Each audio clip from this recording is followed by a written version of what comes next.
Hello everyone, Radhe Radhe, जय Shri Krishna. Welcome to Ardhanarishvara एकात्मिक यात्रा।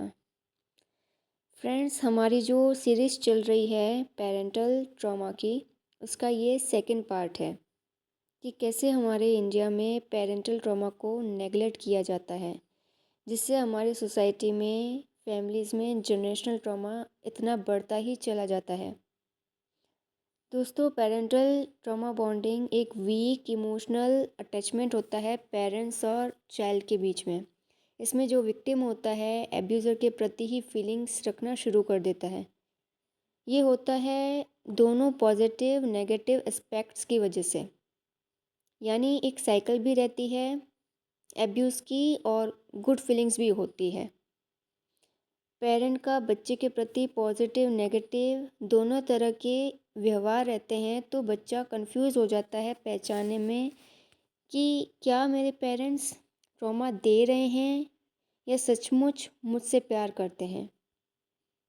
इसमें बच्चा खुद को ही दोषी मानना शुरू कर देता है पेरेंट्स के नेगेटिव बिहेवियर के लिए, क्योंकि पेरेंट्स भी अब्यूज़ करते वक्त जब उस पर चिल्लाते हैं, उसको उसके भाई बहन से या किसी ना किसी से कंपेयर करते हैं जो उससे अच्छा होता है, उस बच्चे से ज़्यादा अच्छा होता है, जिससे कि क्या बच्चा एब्यूज़ के टाइम पे इंस्टेंट गिल्ट में आ जाए।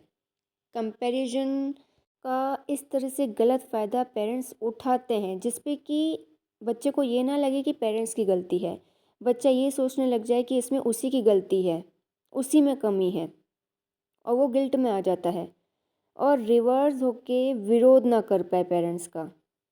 या इंडिया में एक ट्रेंड है अब्यूज़ करने का, जो हर फैमिली में आपको देखने को मिलेगा कि पेरेंट्स चिल्लाते हुए, टॉन्ट मारते हुए बच्चे को एहसान गिनाते हैं कि हमारे रहमो करम से तो तुम जीवन जी रहे हो। कितनी स्मार्टली पेरेंट्स अपने अब्यूज़ को जस्टिफाई कर देते हैं कि हम ताना भी दे रहे हैं ना तो तुम्हारी भलाई के लिए। दोस्तों, इसकी शुरुआत कहाँ से होती है?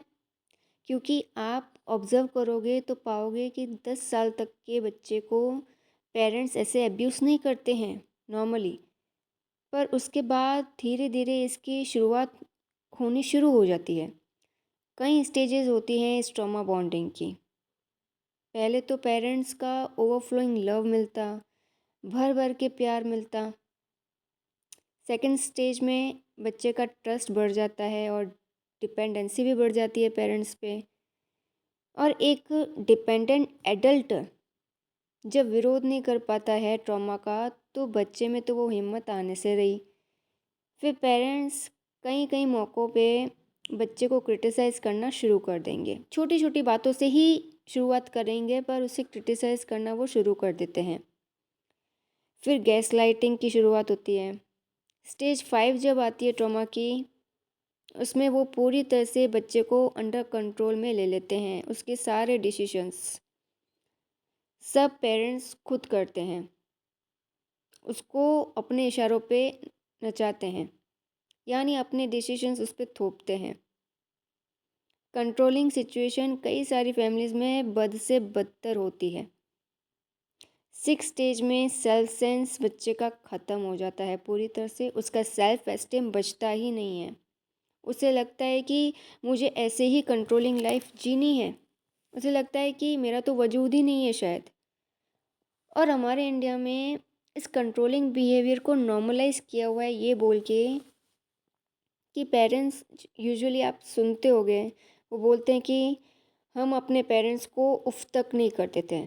नॉर्मलाइज किस तरह से किया हुआ है कंट्रोलिंग बिहेवियर को? पेरेंट्स अक्सर ये बोलते पाए जाते हैं कि हमने तो अपने पेरेंट्स को उफ तक नहीं करते थे, हमारे जैसी ज़िंदगी तो तुमने जी ही नहीं है, हमने जितना कष्ट सहा है, हमने भी अपने पेरेंट्स की डांट, उनकी जो मार है, मार पिटाई, ये सब सही है।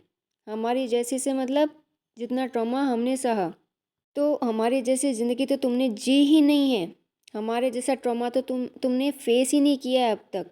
इस तरह से बोल के वो नॉर्मलाइज करते हैं ट्रॉमा को। हम तो फिर भी तुम्हें इतना ट्रॉमा नहीं देते हैं। ये साइलेंट वर्ड्स होते हैं पेरेंट्स के, बोलते नहीं है वो।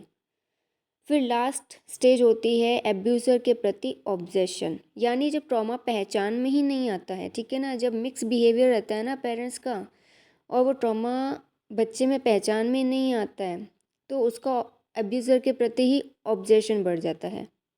तो पेरेंटल ट्रॉमा बाकी ट्रॉमा के कंपैरिजन अधिक खतरनाक होता है क्योंकि ये पीढ़ियों को खाक कर देता है। यानी पेरेंट्स अपने चाइल्डहुड ट्रॉमा को बच्चे पर प्रोजेक्ट करते रहते हैं और तब तक करते रहते हैं जब तक वो बच्चे से एडल्ट नहीं बन जाता है।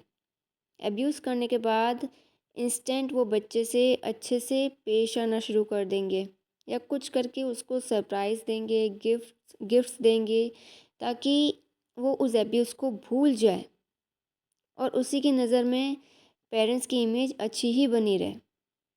और यही नहीं, बच्चा जब उस ट्रॉमा को कंट्रोलिंग बिहेवियर को पूरा प्रोग्राम्ड कर लेता है अपने सबकॉन्शियस में कि ये पेरेंट्स तो ऐसा करते ही हैं, वो पूरा उसको प्रोग्राम्ड कर लेता है। सेम बिहेवियर वो रिटर्न करता है पेरेंट्स को ओल्ड एज में, जब वो लाचार होते हैं, शारीरिक और सक्षम होते हैं।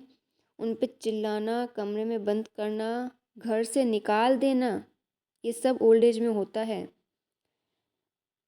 फिर वही पेरेंट्स, वही सोसाइटी ताज्जुब करती है, आश्चर्य में होती है कि जन्म देने वालों के साथ ऐसा कौन करता है, अपने माता पिता के साथ ही ऐसा कौन करता है, मार पिटाई कौन करता है, इस तरह से घर से बाहर कौन निकालता है। भाई, जन्म देने वालों से ही वो बच्चा सीखा है उस ट्रॉमा को, तो वही बच्चा फिर एडल्टहुड में अपने पेरेंट्स के साथ भी करेगा। अगर उसके बच्चे होंगे तो सेम वो अपने बच्चों के साथ भी करेगा, क्योंकि वो सब पेरेंट्स की जो उसकी इमेज बन गई कि पेरेंट्स कैसे रहते हैं, किस किस सिचुएशन में वो बच्चों के साथ कैसे डील करते हैं। अगर बच्चे के माइंड में, सबकॉन्शियस में इस तरह की प्रोग्रामिंग है कि हाँ, कि बच्चे को सुधारने के लिए पेरेंट्स क्या करते हैं, हर सिचुएशन में डांटते हैं, चिल्लाते हैं, तभी बच्चा सुधरता है, या मारपीट करते हैं, धमकाते हैं, तभी बच्चा सुधर सकता है। वो सब उसके पेरेंट्स ने उसके साथ किया और उसने प्रोग्राम्ड कर लिया पूरी तरह से। तो सेम वो रिटर्न करेगा और ज़रूर रिटर्न करेगा अपने पेरेंट्स को भी और अपने बच्चों को भी। और इसी तरीके से है जो हर फैमिली में जनरेशनल ट्रॉमा है वो बढ़ता जाता है, बढ़ता जाता है, वो पहचान में नहीं आता है। पेरेंट्स को भी पता नहीं है, वो एजुकेटेड नहीं होते, उनको किसी ने बताया नहीं होता है कि हम जो कर रहे हैं वो ट्रॉमा में गिना जाता है, वो ट्रॉमा की कैटेगरी में आता है। उनको किसी ने नहीं सिखाया कि हीलिंग वगैरह करनी होती है इन सब की, ट्रॉमा की, इस तरह के बिहेवियर की। बस उन्होंने अपनी जनरेशन को पास कर दिया, अपने बच्चे को पास कर दिया। बच्चा क्या करेगा, रिटर्न में भी करेगा, रिटर्न करेगा और अपनी जो आगे आने वाली जनरेशन है उसको भी पास ऑन करेगा। तो ये सोसाइटी में इन सब के बारे में अवेयरनेस लाना हम ट्विन फ्लेम्स का काम है। जो अवेकन है, जो अवेकन हो रहे हैं, क्यों अवेकन किया जा रहा है वो मैंने लास्ट वीडियो में अच्छे से क्लेरिफाई किया था, आईआईटीएन बाबा के केस को अच्छे से बता के कि क्यों एक व्यक्ति को सामने लाया गया, उसने सबको मिररिंग की। सब वो जो पिता के लिए ऐसे शब्द बोला था तो सब ऐसे शॉक्ड हो रहे थे कि ऐसा क्यों बोल रहा है अपने पिता के लिए।